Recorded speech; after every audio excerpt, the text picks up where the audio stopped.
এ পৃথিবী যেমন আছে তেমনই ঠিক রবে, আর সুন্দর পৃথিবী ছেড়ে একদিন সবাইকে চলে যেতে হবে।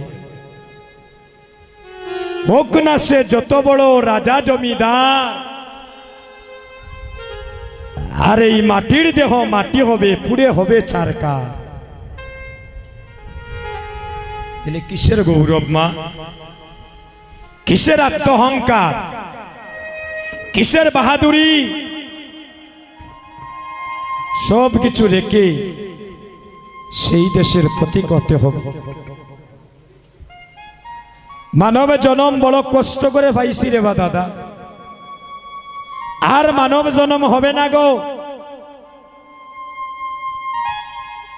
84 লক্ষ জুনি ভ্রমণ করার পরে তারপর পেয়েছি আমরা দুর্লভ স্বাদের মানব জন্ম। 20 লক্ষ বারে জন্ম নিয়েছি বৃক্ষকুলে। শুনবেন খুব মনোযোগ দিয়ে মা, আমার অনেক কষ্ট হইতেছে একটা কথাকে বারবার কেন বলি, আপনাদেরকে শুধু বোঝানোর জন্য দাদা। 20 লক্ষ বারে জন্ম নিছি কোথায়? বৃক্ষকুলে। ওই দেখরানি গাছপালা আমাদের সম্মুখে দাঁড়িয়ে আছে, এগুলার মধ্যে আমরা 20 লক্ষ বার জন্ম নিছি, কেউ অস্বীকার করে যাইতে পারতা নাই।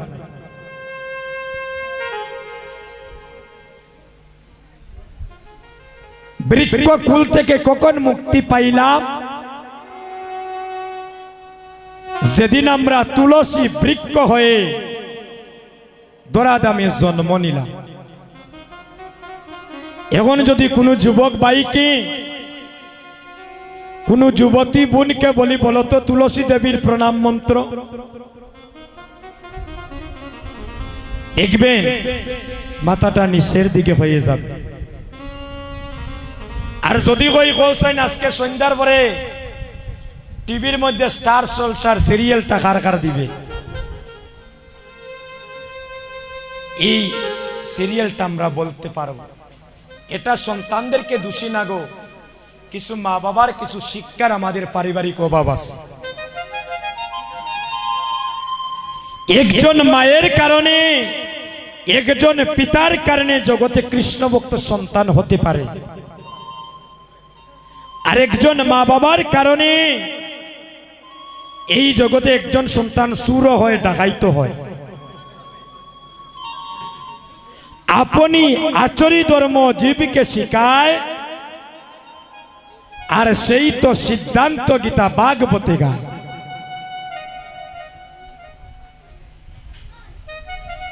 আমরা এখনো অনেকে জানি না আমাদের সনাতন ধর্মের একজন মানুষ জন্ম নিলে কি বলতে হয়।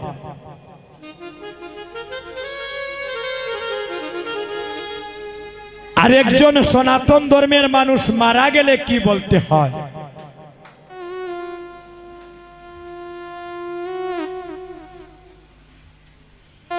আমাদের প্রতিবেশী ধর্ম দেখবেন ইসলাম ধর্ম, তাদের যদি কেউ ধরাধামে জন্ম নেয়, দেখবেন তারা তাদের সৃষ্টিকর্তার নাম সর্বপ্রথম কর্ণমূলে শোনায়। সকালবেলা দেখবেন ঘুম থেকে তুলে তাদের সন্তানকে মসজিদে পাঠায়। আমাদের কি পারিবারিক কোন শিক্ষা প্রতিষ্ঠান আছে? খালি দ্বন্দ্ব, খারে মারিয়া খে ছোট থাকি বড় হইতে, আত্ম অভিমানে ভরা। আমরা কি 50 ফ্যামিলি 20 ফ্যামিলি মিলে পারি না দাদা একটা গীতা স্কুল খুলতে, যেখানে গেলে আপনার সন্তান আমার সন্তান ভগবান সম্বন্ধে জানতে পারবে। গীতার একটা শ্লোক যদি সে পাঠ করতে পারে, মনে করবেন তার সনাতন ধর্মে জন্মটা ধন্য হয়ে যাবে। আমার কথায় কষ্ট পাইরা নিবা দাদা।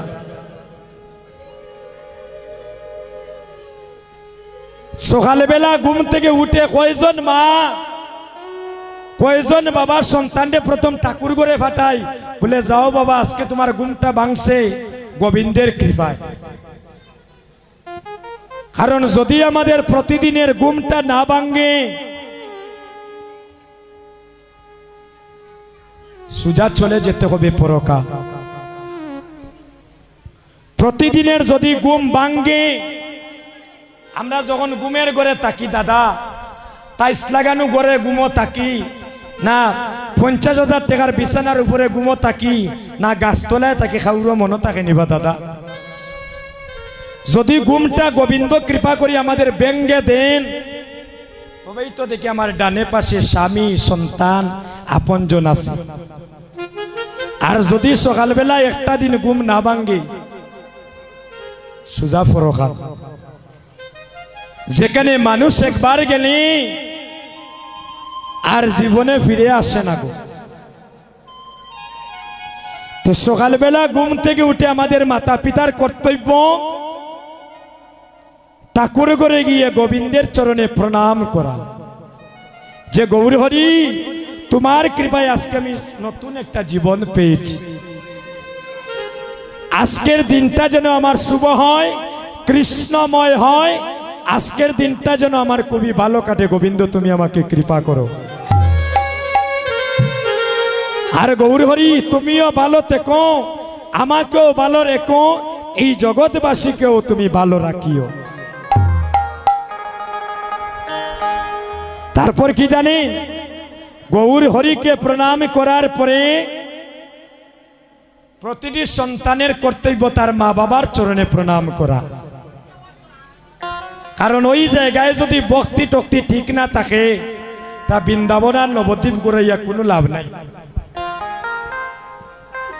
আমি একটু বাস্তব জগতের কীর্তন করি, আপনাদের পায়ে ধরে বলছি, কেউ কষ্ট পাইবা না। যদি ভগবান পেতে চাও, আগে আসল জায়গায় সাধন ভজন ঠিক রাখো। আমার মতো কীর্তনিয়ার আনিয়ার বালা রুমো গুম পাতাইয়া কোনো লাভ নাই। যদি মা বাবারে যদি খেয়াল না রাখেন, মা বাবার যদি শেষের দিনে সুদিনে দুর্দিনে ফাঁসে না থাকেন। বগ শব্দের অর্থ হচ্ছে মা, আর বান শব্দের অর্থ হচ্ছে জন্মদাতা পিতা। মা বাবার সেবা যত্ন না করিয়া দুর্গা পূজা দিয়া আর কালী পূজা দিয়া আর হরিনাম সংকীর্তন দিয়া আর বৈষ্ণব সেবা দিয়া গোবিন্দর চরণ লাভ করা যাবে না। একদম ক্লিয়ার কথা। যার মূল ঘরে বেজাল, তার বৃন্দাবনে বেজাল। আর যে সন্তান গুরু গোবিন্দের চরণে মস্তকটা নত করে, মা বাবাকে সম্মান করে, সাধুগুরু বৈষ্ণবকে শ্রদ্ধা করে, একদিন না একদিন তার কৃষ্ণ কৃপা জগতে লাভ হয়ে যায়, কোনো সন্দেহ নাই, বিন্দু মাত্র সন্দেহ নাই। একদিন তার কৃষ্ণ কৃপা হবে। শাস্ত্রে তো বিচার করে পাওয়া যায়, মাতা গুরু পিতা গুরু, গুরু জ্যেষ্ঠ ভাই, আর তার সমান অধিক গুরু, তার উপরে যদি কোনো গুরু থেকে থাকেন, আমরা সাধন ভজনেতে পাই। হরি বল। বুঝা যাচ্ছে আমার কথা?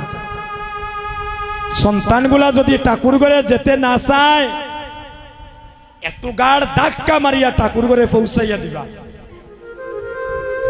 একদিন, 2 দিন, 3 দিন, 4 দিন ফাটানির পরে দেখবানে অভ্যাস হয়ে যায়। তখন দেখবানে একদিন ঠাকুর ঘরে না গেলে তার ভালো লাগতো না। কারণ আপনি আচরি ধর্ম জীবকে শিখায়, আর সেই তো সিদ্ধান্ত গীতা ভাগবতে গায়। শিশুকাল থেকে সন্তানকে যে শিক্ষা দিবেন, ওই শিক্ষায় সন্তানটা একদিন শিক্ষিত হবে। আমি যে কীর্তন করি দাদা, আমার বংশের মধ্যে কোনো কীর্তনিয়ার জন্ম হয় নাই গো। আমি শিশুকালে খুব চঞ্চল ছিলাম, সত্য কথা যেটা দাদা, কিন্তু কীর্তনের প্রতি আমার খুবই একটা অনুরাগ আছে। জানি না আপনাদের মতো কোন সাধুগুরু বৈষ্ণবের একদিন চরণধুলির কৃপায় আর আমার মা বাবার আশীর্বাদে আর শুধু বাংলাদেশে নয় দাদা, ভারতের বিভিন্ন প্রান্তে প্রান্তে আপনাদের মতো ভক্তের চরণধুলি পাওয়ার আমার সুযোগ হয়েছে। আমি কীর্তন ভালো করি না মন্দ করি, এই মহাপ্রভুর সম্মুখে বলছি, এটা জীবনে বিচার করি না, কিন্তু নিজেকে ধন্য মনে করি আপনাদের মতো ভক্তের চরণধুলি পাওয়ার রাধারানী আমাকে সুযোগ করে দিয়েছে। আশীর্বাদ করবেন। সেদিন আমি দেবাশিসের তিল পরিমাণ অভিমান হবে যে আমি সিলেটের মধ্যে একজন 5 জনের মধ্যে একজন গনার কীর্তনী হয়ে গেছি। এই অভিমান যেদিন আসবে, ভগবান যেন আমার জবানটা চিরজনমের মতো বন্ধ করে দেয়। কারণ আত্মই অভিমানের ভাই ভগবানকে পাওয়া যায় না। পাওয়ার আলা চশমার মতো উঁচু নিচু বিচার করে দাদা কৃষ্ণ কৃপা ভক্ত কৃপা পাওয়া যায় না। ত্রিনাথপি বাপ হতে হবে, তবেই ব্রজের নন্দ দুলালকে একদিন লাভ করা যাবে। যেদিন তুলসী বৃক্ষ হয়ে জন্ম নিলাম, আর তুলসী পত্রটা যেদিন ভগবানের সেবা কাজে লাগলো, সেদিন আমরা বৃক্ষকুল থেকে মুক্তি লাভ করেছি। মাগো, আমরা যে সনাতন ধর্মের আমাদের পরিচয় কি? এখানে অনেক বিবাহিত মায়েরা আছে। আপনারা যে বিবাহিত, আপনাদের বাড়িতে যে স্বামী আছে তার প্রমাণ কি মা? সিঁথিতে সিঁদুর, হাতের মধ্যে শাখা, তাই তো? বাংলাদেশের বিশ্বের যে কোনো প্রান্তে যান আপনারা, যদি আপনাদের হাতে শাখা থাকে আর সিঁথিতে যদি সিঁদুর থাকে, আমরা মনে করব ওই মায়ের একজন স্বামী দেবতা আছে।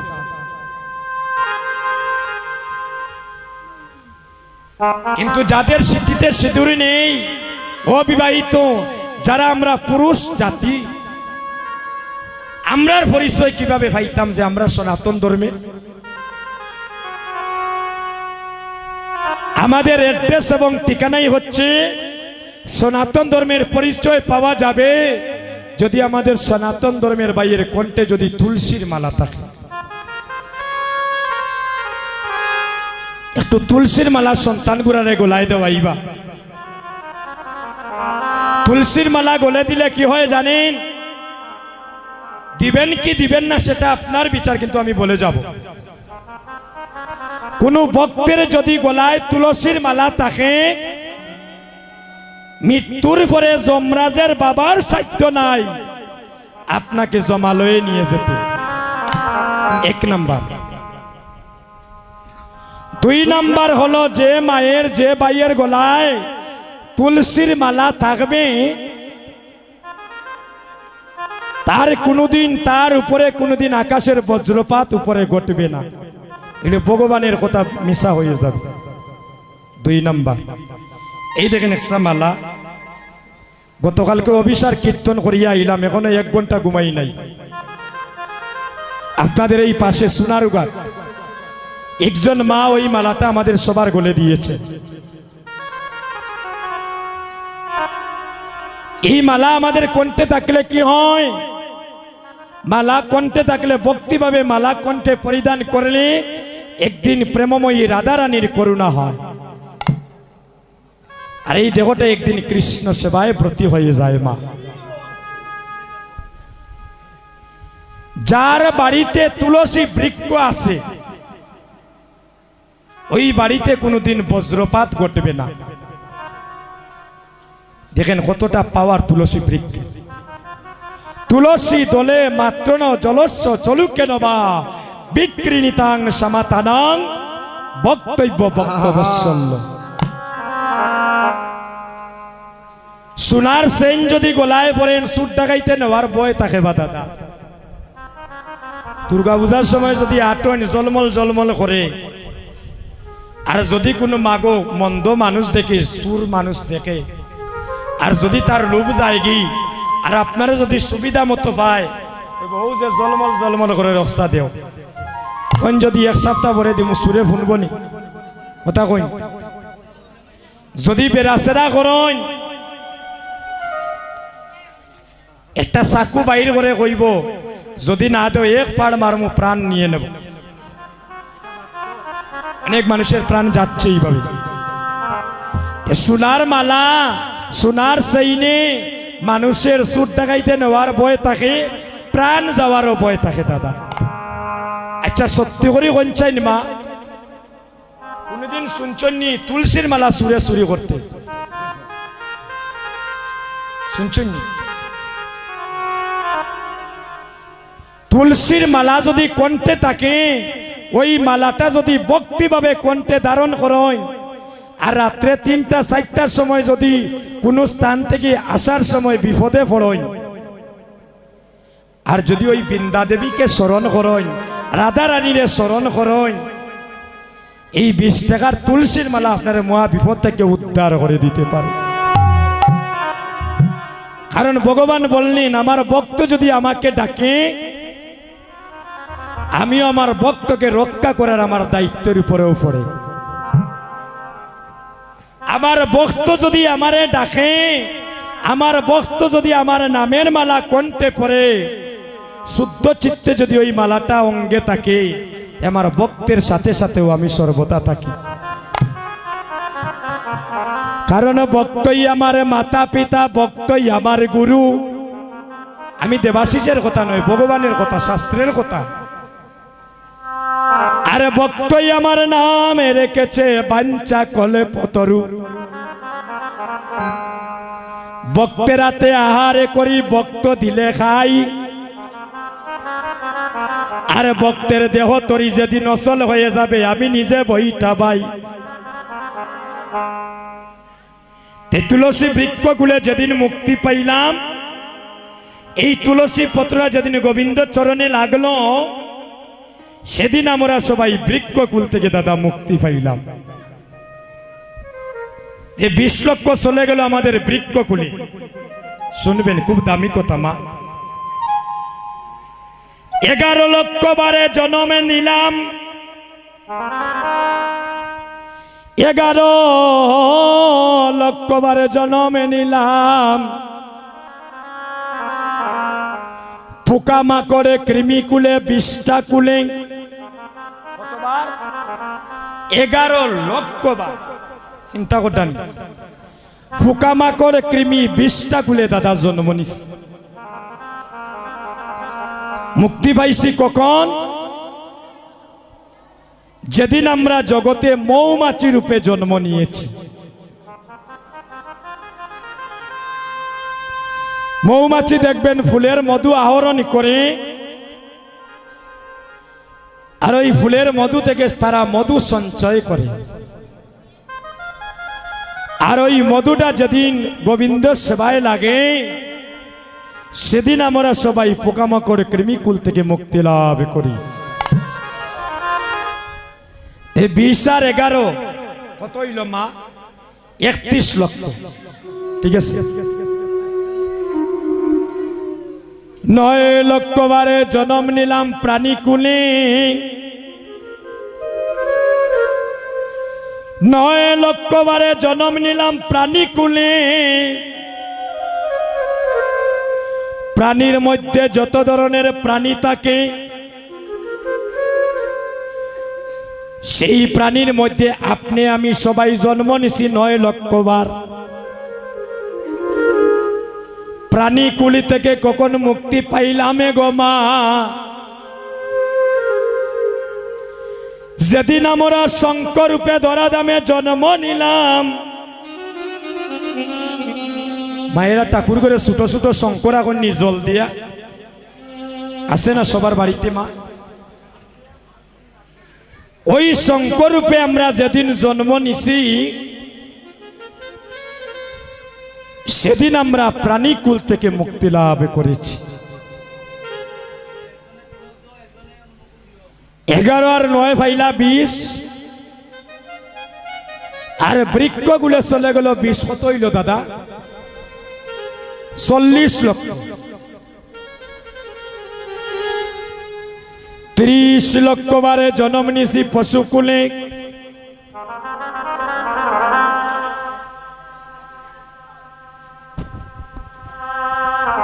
মাগো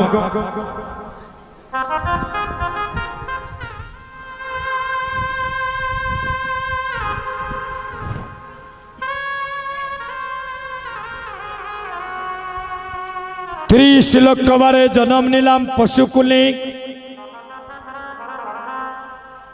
কখনো গরু,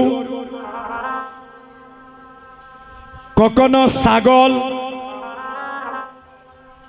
কখনো ভেড়া, কখনো হাতি, কখনো শিয়াল, কখনো বাঘ, কখনো সিংহ, কখনো সাপ। 30 লক্ষ বার এইভাবে আমরা পশুকুলে আসা যাওয়া করছি। পশুকুল থেকে মুক্তি পাইলাম কখন?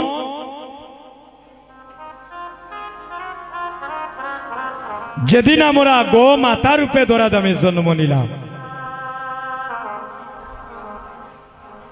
গো মাতার স্তন দুগ্ধ যেদিন আমার গোবিন্দের সেবায় লাগল, সেদিন আমরা পশুকুল থেকে সবাই মুক্তি পাইলাম।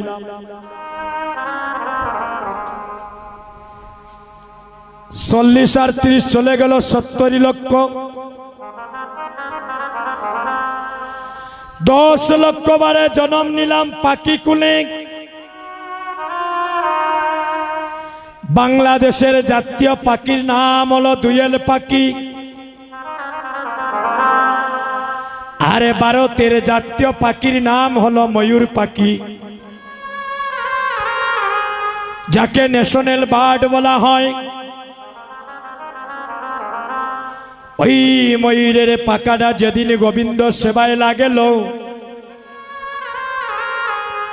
সেদিন আমরা পাখি কুল থেকে মুক্তি লাভ করলাম। চলে গেল 80 লক্ষ। আর 4 লক্ষ বারে জন্ম নিছি বানর কুলে।